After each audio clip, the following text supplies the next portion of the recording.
आज का शुभ पंचांग कार्तिक मासे कृष्ण पक्षे द्वितीया शनिवार विक्रम संवत 2081 तदनुसार 19 अक्टूबर 2024। आज द्वितीया प्रातः लगभग 10 बजे तक की है, तत्पश्चात तृतीया।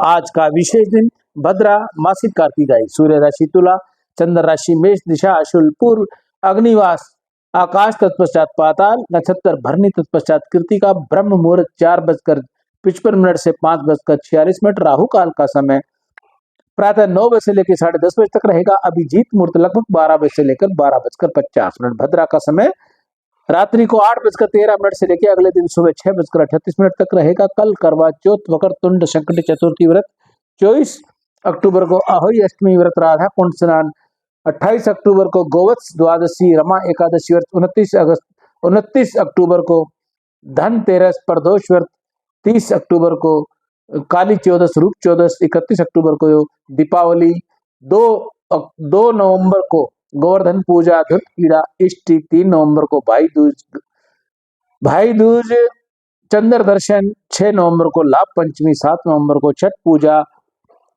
9 नवंबर को, गोपाष्टमी। बोलिए गंगा मैया की जय। जय श्री राम। मैं ईशु हरवानी, हनुमानगढ़ टाउन, राजस्थान से रोज आपको गंगा दर्शन लाइव दिखाता हूँ तथा पंचांग सुनाता हूँ। तत्पश्चात तत्वार्थ रामायण में हनुमान जी की कुदान, कल हमने इसका विश्राम दिया था। आज इसके आगे की कथा। हनुमान जी ने सभी को प्रणाम किया। मैं सूर्य चंद्र का वंदन करता हूँ, मैं सप्त ऋषियों का वंदन करता हूँ, इंद्र राजा की मैं वंदना करता हूँ। ये सब मुझे आशीर्वाद दें जिससे मेरा कार्य सिद्ध हो। प्रातः काल होने की तैयारी थी, उसी समय हनुमान जी विभीषण के महल में पहुंचे। ब्रह्म मुहूर्त में विभीषण जी जागते ही उन्होंने श्री राम नाम का स्मरण किया, उच्चारण किया, सियावर राम जय जय राम, सियावर राम जय जय राम। रात को सोने से पहले और सवेरे उठते समय प्रभु के नाम का स्मरण करना भूलना नहीं। प्रभु के नाम का स्मरण करना और शुभ विचार करना आवश्यक है।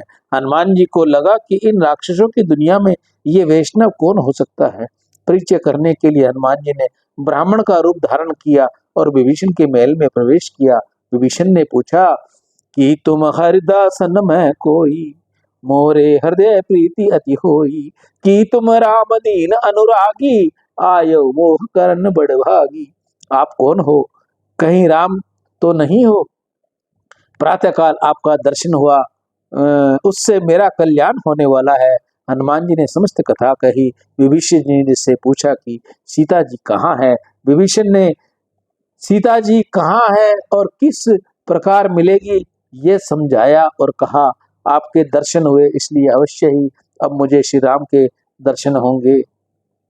मैं तो अधम हूँ, परंतु आपके कारण श्री राम मुझे अवश्य अपना लेंगे। विभीषण ने यहाँ से चलकर हनुमान जी अशोक वाटिका में गए। श्री सीता जी समाधि में बैठी हुई थी।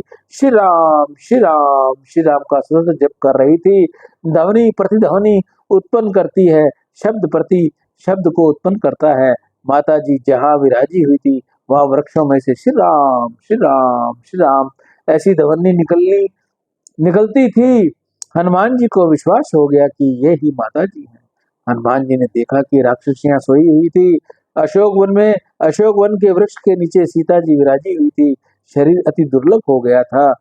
त्रस तनु शीस जटा एक बेनी, जपत हृदय रघुपति गुण शेनी। माता जी राम प्रेम की मूर्ति थी। स्वरूप तजो में था, आंखें अति दिव्य थी। माता जी किसी पर दृष्टिपात करती नहीं थी। माता जी की नजर नासिका के अग्रभाग पर रहती थी। माता जी सतत राम नाम की ध्वनि करती है, वह जप करती थी।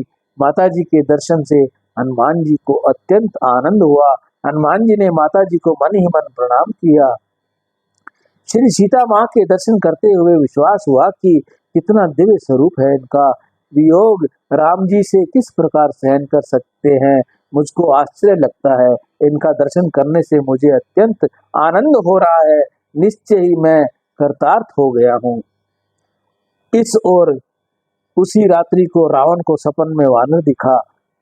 सपन में रावण ने देखा कि कोई वानर लंका जला रहा है। राम जी का कोई सेवक लंका में आया हुआ है। प्रातःकाल जगा कि तुरंत रावण राक्षसियों के पास अशोक वन में सीता के पास आया। सीता जी को संकोच हुआ। रावण उनको मनाने लगा कि तुम संकोच क्यों रखती हो, राम जी को खोजने का मैंने बहुत प्रयत्न किया है, परंतु किसी समय दिख पाते हैं तो कोई समय दिख पड़ते ही नहीं। कदाचित दर्श्यते कंचिते कदा चित्रनेव दृष्टते। राम तो कृतघ्नी है, गुणहीन है, अधम है। कृतघ्नो गुणो धम। वे तुमको भूल ही चुके हैं। तुम राम जी के साथ प्रेम क्यों करती हो? मैं तुम्हारा दास होने को तैयार हूँ, तुम मेरे अधीन बनो। रामायण में रावण ने राम जी की निंदा करता है। उस निंदा के शब्दों में से टीकाकारों ने स्तुति परत अर्थ निकाला। बाग देवी के पति श्री राम है। रावण तो अभिमान के आवेश में मन चाहा जैसा बोलता है, परंतु वाग देवी राम जी की निंदा कर सकती नहीं। रावण कहता है कि राम कोई समय दिखाई पड़ते हैं और कोई कोई समय दिखाई पड़ते नहीं। योगी जन और परमात्मा का ध्यान करते हैं, जब करते हैं तब किसी किसी समय दर्शन देते हैं, किसी समय दर्शन नहीं देते।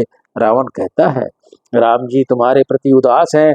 उसका अर्थ इस प्रकार किया है कि राम जी समय आनंद स्वरूप है, इनको किसी की आवश्यकता नहीं है। जो प्रेम करता है उसके अधीन ये रहते हैं।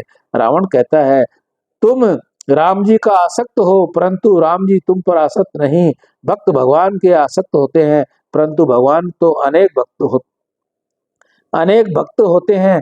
भक्तों के प्रभु तो एक होते हैं, इसलिए भक्त एक ही भगवान में आश्रित